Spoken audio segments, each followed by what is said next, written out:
Assalamualaikum warahmatullahi wabarakatuh. Saya Safinatun Najah, NIM 126.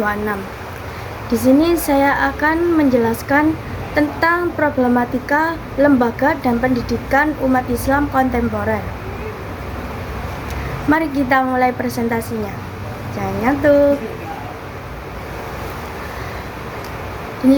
Di sini saya akan menjelaskan pengertian problematika. Apa sih problematika itu?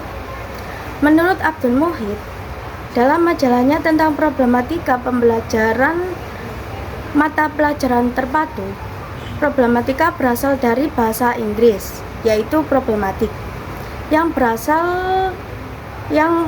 berarti soal atau masalah.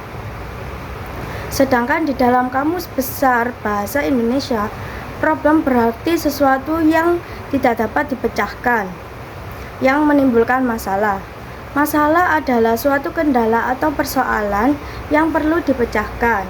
Dengan kata lain, masalah adalah kesenjangan antara kenyataan dengan sesuatu yang diharapkan dan untuk mencapai hasil yang maksimal. Adapun masalah yang mengacu pada kesenjangan antara harapan dan kenyataan yang membutuhkan penyelesaian atau resolusi.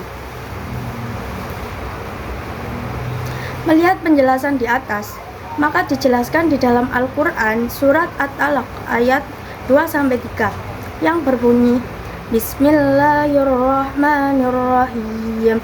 Fa'idha balagna jalahunna fa'amsikunna bima'rufin aw farikunna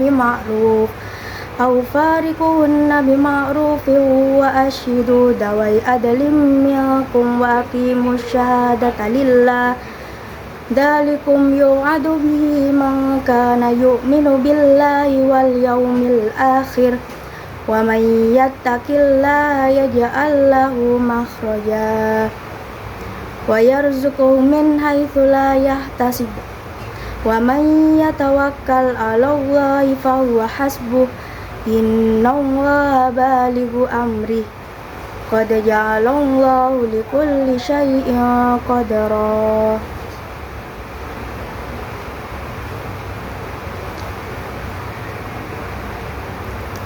Baik, di sini ada problematika lembaga sistem pendidikan. Setiap bangsa mempunyai sistem pendidikan nasional. Pendidikan nasional setiap bangsa didasarkan dan dijiwai oleh kebudayaannya. Budaya penuh dengan nilai-nilai yang tumbuh dan berkembang sepanjang sejarah sedemikian rupa, sehingga mewarnai keseluruhannya. Gerakan Rakyat Bangsa Indonesia juga mempunyai filsafat bernegara, yakni Pancasila dan Undang-Undang Dasar tahun 1945. Bagaimana diatur dalam Undang-Undang Nomor 20 Tahun 2003. Ada juga beberapa faktor internal dan eksternal dalam problematika pengembangan kurikulum di lembaga pendidikan Islam. Antara lain, ada faktor internal. Di dalam faktor internal ada yang pertama relasi orientasi LPI, masalah kurikulum, biaya pendidikan. Yang pertama, relasi orientasi LPI. Faktor internal dalam orientasi pendidikan Islam memiliki tujuan latihan yang ditargetkan memang ideal. Karena terlalu ideal, maka tujuan tersebut tidak pernah tercapai dengan baik. Orientasi pendidikan sebagaimana yang dikehendaki secara nasional. Mungkin dalam konteks era yang serba tidak menentu saat ini, atau untuk melepaskan diri dari hilangnya orientasi, mengingat perlu model kehidupan masyarakat Indonesia yang realitas. Yang kedua, masalah kurikulum. Sistem sentralisasi terkait erat dengan birokrasi tingkat atas yang dogmatis yang tampaknya memaksa partai bawah untuk melakukan apapun yang diinginkan oleh partai atas. Dalam realitas sejarah, terjadi pergeseran dalam perkembangan kurikulum pendidikan Islam. meskipun paradigma sebelumnya tetap ada. Yang ketiga, biaya pendidikan.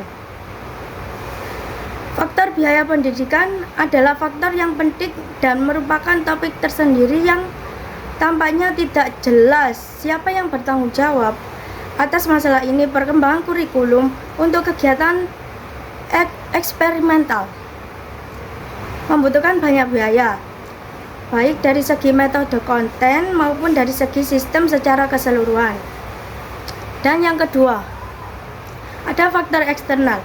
Faktor eksternal terdapat, yang pertama ada dikotomik, yang kedua tuh general knowledge, yang ketiga lack of spirit of inquiry.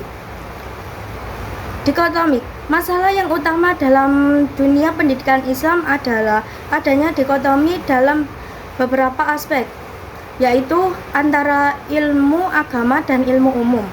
Munculnya masalah dikotomik dengan segala pembahasannya telah berlangsung cukup lama. Dapat dikatakan bahwa gejala tersebut mulai muncul pada abad pertengahan. Yang kedua, itu general knowledge. Kelemahan lain dalam pendidikan Islam adalah sifat pengetahuan yang masih terlalu umum dan kurang memperhatikan pemecahan masalah. Produk yang dihasilkan biasanya kurang dapat dipertanggungjawabkan dan kurang sesuai dengan realitas yang ada di masyarakat. Yang terakhir, lack of spirit of inquiry, kurangnya semangat untuk bertanya. Permasalahan lainnya yang menghambat kemajuan pendidikan Islam adalah rendahnya semangat penelitian. Baik, selesai sudah penjelasan dari saya. Semoga bermanfaat. Mohon maaf apabila ada salah kata. Wassalamualaikum warahmatullahi wabarakatuh.